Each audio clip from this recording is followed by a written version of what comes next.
ശ്രീ അരുൺകുമാർ, ഏത് തരത്തിലാണ് രാഷ്ട്രീയ പാർട്ടികളുടെ ഭാഗത്തു നിന്ന് ഈ വിഷയത്തിനൊക്കെ പ്രതികരണം വരുന്നത്? അത് ഒരുപക്ഷെ സിനിമാ മേഖലയിൽ ഉണ്ടായ സമയത്തുണ്ടായ കൃത്യമായ തരത്തിലുള്ള ഇടപെടലുകളോ അല്ലെങ്കിൽ തുറന്നടിക്കലുകളോ ആണോ എന്നുള്ള കാര്യത്തിൽ ഒരു മാധ്യമ പ്രവർത്തക എന്ന തരത്തിൽ എനിക്ക് സംശയമുണ്ട്. അത് കൂടി മുന്നിൽ വെച്ചുകൊണ്ടാണ് ചോദിക്കുന്നത്. ഇങ്ങനെ ഒരു ആരോപണം ഉന്നയിച്ച ഒരു പ്രവർത്തകയെ ഒരു രാഷ്ട്രീയ പാർട്ടി പുറത്താക്കുമ്പോൾ ധാർമ്മിക ബോധം എവിടെയാണ്? അത് പൊതുജന ബോധ്യത്തിനൊപ്പമാണോ? അന്വേഷണമെങ്കിലും നടത്തേണ്ടതായിരുന്നില്ലേ എന്നൊരു ചോദ്യമുണ്ട്. അത് CPM ആ ചോദ്യം ഉന്നയിക്കുമോ?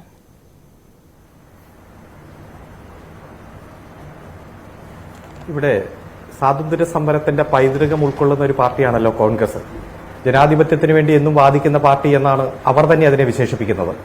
ഇപ്പോൾ അവരുടെ മുൻ AICC അംഗം ഒരു ഗുരുതരമായിട്ടുള്ള ആരോപണം ഈ ചാനലിലൂടെ പുറത്തുവിട്ടു. പൊതുസമൂഹത്തിൽ അവർ ഉന്നയിച്ച ആരോപണങ്ങളെല്ലാം കൃത്യമായിട്ടുണ്ട്. വെറും ആരോപണങ്ങളല്ല, യാഥാർത്ഥ്യങ്ങളാണെന്നും എന്റെ പക്ഷം എല്ലാ തെളിവുകളുമുണ്ട് എന്നും ആ തെളിവുകൾ ഹാജരാക്കേണ്ട സമയത്ത് ഹാജരാക്കാൻ ഞാൻ തയ്യാറാണെന്നും മുൻ AICC അംഗമായിട്ടുള്ള വനിത പറയുകയുമുണ്ടായി. 24 മണിക്കൂറിന് മൗനം പാലിച്ച് അതിനുശേഷം കൃത്യമായി ഈ ആരോപണം ഉന്നയിച്ച ആ ഇരയെ സാമൂഹ്യ നീതിയുടെ നിഷേധത്തിലൂടെ പുറത്താക്കുന്നതാണ് നാം കണ്ടത്. എല്ലാ ജനാധിപത്യ അവകാശങ്ങളും നിഷേധിച്ചു. ജനാധിപത്യ വിരുദ്ധമായിട്ടുള്ള പ്രക്രിയ നാം കാണുകയാണ്.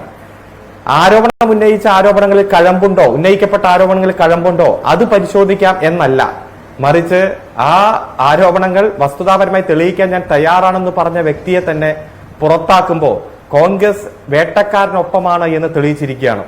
ഇത് പണ്ടും പല സാഹചര്യങ്ങളിലും കോൺഗ്രസ് വേട്ടക്കാരനൊപ്പം തന്നെ നിന്ന ചരിത്രമാണ് ഉള്ളത്. ഇവിടെ ഉന്നയിക്കപ്പെട്ട ആരോപണം എന്താ? കൃത്യമായി കോൺഗ്രസിൽ നടക്കുന്നത് അഡ്ജസ്റ്റ്മെന്റ് രാഷ്ട്രീയമാണെന്ന് അവർ പറയുന്നു. അതുപോലെ അവസരം കിട്ടാൻ ചൂഷണത്തിന് നിന്നുകൊടുക്കണം. അത് പലരും എന്നോട് പറഞ്ഞിട്ടുണ്ട്, എനിക്കത് പുറത്തുവിടുന്നതിൽ മടിയില്ല എന്നവർ പറയുന്നു. പ്രീതിപ്പെടുത്താൻ നിൽക്കാത്തവർ നേതൃത്വത്തിന്റെ ഗുഡ് ബുക്സിൽ ഇടം പിടിക്കില്ല എന്നവർ പറയുന്നു. അതുപോലെ തന്നെ കോൺഗ്രസിലെ വനിതകൾക്ക് വളരാൻ സ്പോൺസർമാർ വേണം എന്ന് അവർ പറയുന്നു. ഒറ്റയ്ക്ക് നേതാക്കളെ കാണാൻ പോകരുത് എന്ന് അവർ ഇപ്പോഴുള്ള പ്രവർത്തകരെ ഉപദേശിക്കുന്നത് നാം കാണുകയാണ്. ഒരു പവർ ഗ്രൂപ്പ് കോൺഗ്രസിലുണ്ട് എന്നും അതിന്റെ നേതൃത്വത്തിൽ ബഹുമാനപ്പെട്ട പ്രതിപക്ഷ നേതാവ് ഉണ്ട് എന്നും അവർ കൃത്യമായി ചൂണ്ടിക്കാണിക്കുകയാണ്. കോൺഗ്രസിൽ യോഗ്യത നേതാക്കളുമായിട്ടുള്ള ബന്ധമാണ്, ആ ബന്ധത്തിന്റെ അടിസ്ഥാനത്തിലാണ് യോഗ്യത നിർണ്ണയിക്കപ്പെടുന്നതെന്ന് ചില ഉദാഹരണ സഹിതം അവർ തെളിയിക്കുകയാണ്. കോൺഗ്രസിൽ കാസ്റ്റിംഗ് കൗച്ച് ഉണ്ട് എന്നവർ പറയുന്നു. അതുപോലെ കോൺഗ്രസിൽ ലിംഗവിവേചനമുണ്ട് എന്ന് പറയുന്നു. ഇതിൽ ഏതെങ്കിലും ഒരു വിഷയം ഉണ്ട് എന്നതിന് തെളിവ് ഹാജരാക്കണമെന്നോ അതിനെ അഡ്രസ്സ് ചെയ്യുകയല്ല ചെയ്തത്, അല്ലെങ്കിൽ അത്തരത്തിലുള്ള സാഹചര്യങ്ങൾ ഇല്ല എന്ന് വസ്തുതകൾ നിരത്തി ഈ വാദത്തെ തള്ളിക്കളയുകയല്ല ചെയ്തത്, മറിച്ച് ആരുടെയൊക്കെയോ കയ്യിൽ നിന്ന് എന്തോ പരാതി എഴുതി വാങ്ങിയെന്ന് പറയുന്നു. ഈ ആരോപണം ഉന്നയിച്ച മുൻ AICC അംഗത്തെ 10-40 വർഷത്തെ രാഷ്ട്രീയ പാരമ്പര്യമുള്ള ആ വ്യക്തിത്വത്തെ പുറത്താക്കുന്ന സാഹചര്യമുണ്ടായി. ഇപ്പോ സിനിമാ മേഖലയിൽ ഉയർന്നു വന്ന വിവാദങ്ങളും പ്രത്യേകിച്ച് ഹേമ കമ്മിറ്റി റിപ്പോർട്ടും, ആ റിപ്പോർട്ടിന്റെ അടിസ്ഥാനത്തിൽ തുടർ നടപടി വേണം, ക്രിമിനൽ കേസ് നേരിട്ട് രജിസ്റ്റർ ചെയ്യണം, ആരോപണം വിധേയരായവർ രാജിവെക്കണം എന്നെല്ലാം പറഞ്ഞ് രംഗത്തേക്ക് വന്ന കോൺഗ്രസ് ഇപ്പോൾ എടുത്തിരിക്കുന്നത് ഇരട്ടത്താപ്പിന്റെ നിലപാടാണ്.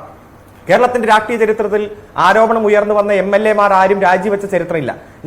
അതുകൊണ്ട് ഞങ്ങൾ രാജിവെക്കുന്നില്ല എന്നല്ല, സ്വന്തം സൈഡ് ഡിഫെൻഡ് ചെയ്യാനുള്ള അവസരം കൊടുക്കണമെന്നും കൃത്യമായിട്ടുള്ള തെളിവുകൾ വന്നാൽ ശക്തമായിട്ടുള്ള നടപടി സ്വീകരിക്കുമെന്ന് തന്നെ CPM പറഞ്ഞിട്ടുണ്ട്. പക്ഷേ ഈ ഘട്ടത്തിലും ആരോപണം ഉന്നയിച്ച ഇത്തരത്തിൽ രാജി ആവശ്യപ്പെട്ടുകൊണ്ട് സമരം നടത്തുന്നവർ അവർക്കെതിരെ വന്ന ആരോപണത്തെ എങ്ങനെയാണ് നേരിട്ടത് എന്ന് കൃത്യമായി ജനം ഇന്ന് വിലയിരുത്തുന്നുണ്ട്.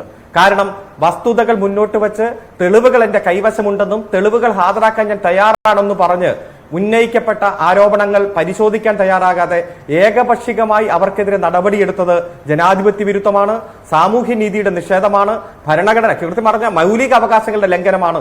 കാരണം എല്ലാവർക്കും റൈറ്റ് ടു ഹേഡ് എന്ന് പറയുന്ന ഒരു ഫണ്ടമെന്റൽ റൈറ്റ് ഉണ്ടല്ലോ. ഒരു നോട്ടീസ് കൊടുക്കണം, അല്ലെങ്കിൽ വിശദീകരണ കുറിപ്പ് കൊടുക്കണം, ഒന്നും കൊടുക്കാതെ നടപടി സ്വീകരിക്കുന്ന സാഹചര്യമാണ്. ഇത് വരും ദിവസങ്ങളിൽ വലിയ ചർച്ചകൾ ഉയർന്നു വരും.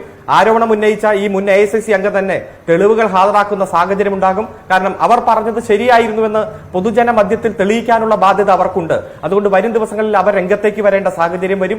അവരെ പിന്തുണച്ചുകൊണ്ടും എതിർത്തുകൊണ്ടും രംഗത്ത് വരുന്നവരുണ്ടാകും. കൂടുതൽ തെളിവുകൾ പുറത്തു വരുന്ന സാഹചര്യം ഉണ്ടാകും.